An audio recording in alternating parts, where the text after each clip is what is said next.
Hey there folks, it's Michael here. In this tutorial, we're going to go over how to create a realistic graphite pencil drawing look inside of Clip Studio Paint with digital tools. You can see a couple of examples that I've done last year, and I think they're quite convincing.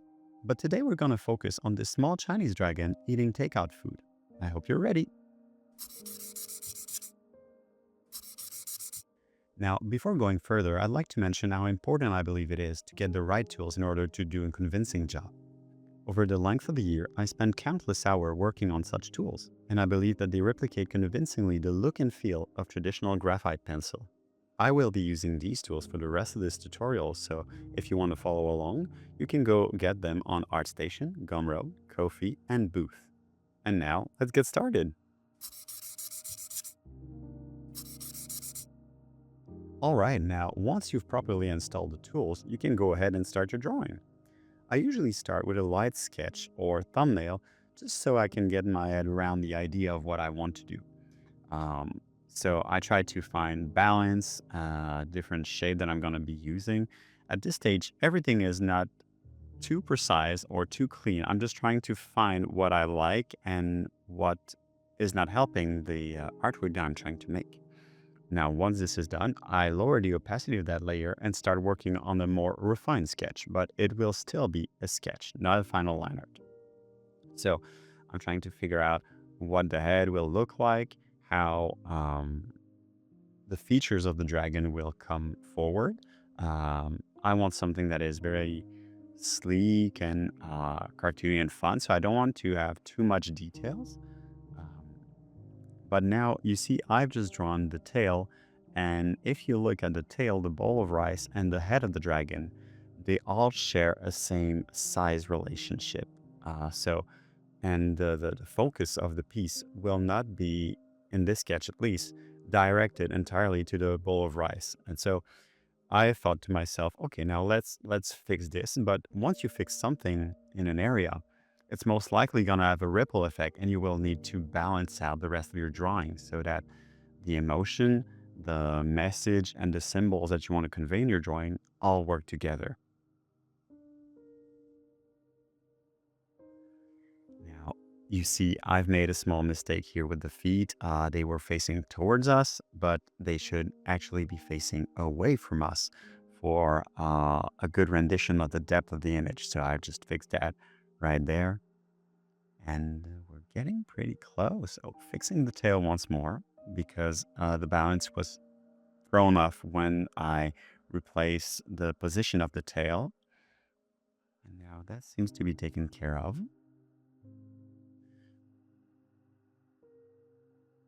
And all this time I worked on a gradient under a gradient layer, which allows me to use a non-photo blue pencil like effect where you would see blue indigo and you could get rid of it easily once you scan your real traditional medium. So now I lower the opacity and I start using a real graphite pencil and do the real drawing actually. So this is going to be the first pass for the line art. It doesn't need to be so precise or very define everything perfectly. Like this is not meant to be a final line art, and you will see why in a couple of minutes. But I'm just hinting and defining the areas. It's a block out basically for me to create some limits of where the values are going to go and how it's going to end, and make sure that I understand and see all the forms and the shapes that are going to define this drawing. So I'm adding a bit of props here and there just to make the scene even more funny. I'm cross-hatching there just so that I can get the scales of the dragon in a good proportions. So I'm adding scales here and there. And I thought of adding a Chinese knot, but you will see later that I'm getting rid of this. Now I've switched to the chamois brush to add a shade of gray all over. And once this is done, I just wipe everything with the finger smudge brush so that everything blends together.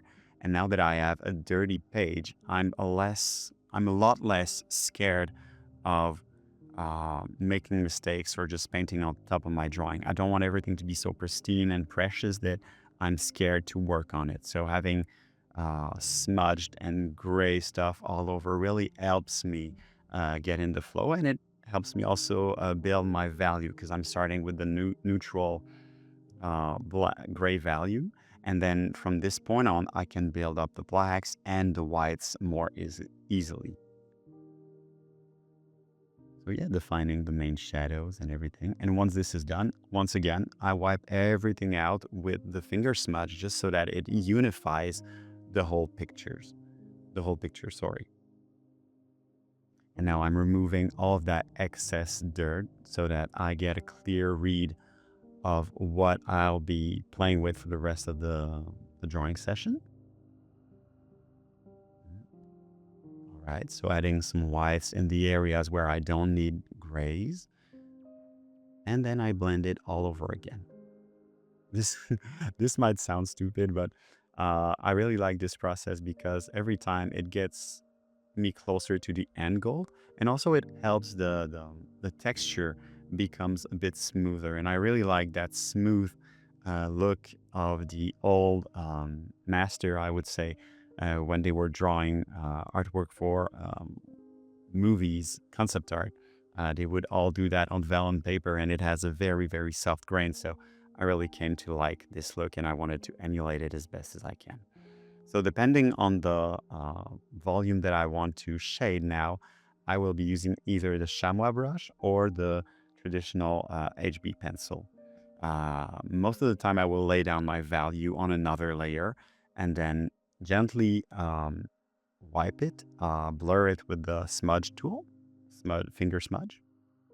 And once I'm happy with it, I'll collapse the layer I've just added on top of everything so that I remain with as less layer as possible. I don't want to use too much layer. I want this to retain the mentality of working traditionally with only one layer, basically, or two if you have a light box under your paper, and you can uh, superimpose drawings. So at this point, I'm just working on my darkest dark, adding some black, defining the line art. You see, no detail has been added yet. It's all about defining the values. But now that all the values and the shape really read well, I can go on and add some line art, some darker shadow, some drop shadow, um, the scales and everything. It's all coming along very well now. And we're getting really close to the end. So I'm erasing all that I feel doesn't work. I'm making some corrections here and there, adding some dark. So whenever I do that, I tend to squint a lot just so that I make sure that everything reads. When you squint, you get to understand a lot more the structure of your drawing. So I'll be erasing parts of the tail here just so that we get a better reading of what's in front of the tail. So the main body is in front of the tail, and I wanted to emphasize that depth. I'm adding the shadows here, really getting close to a finish, actually. Now I'll be adding the remaining elements such as the writing. And once this is done, I'm gonna merge everything together, do a small value correction. So I'm gonna use probably a curve or a level modification. And once this is done, I blur the image just a tiny bit, and I add a paper texture behind it so that it really conveys the traditional pencil look. And there you have it, folks. I hope you like this tutorial, and thank you for watching.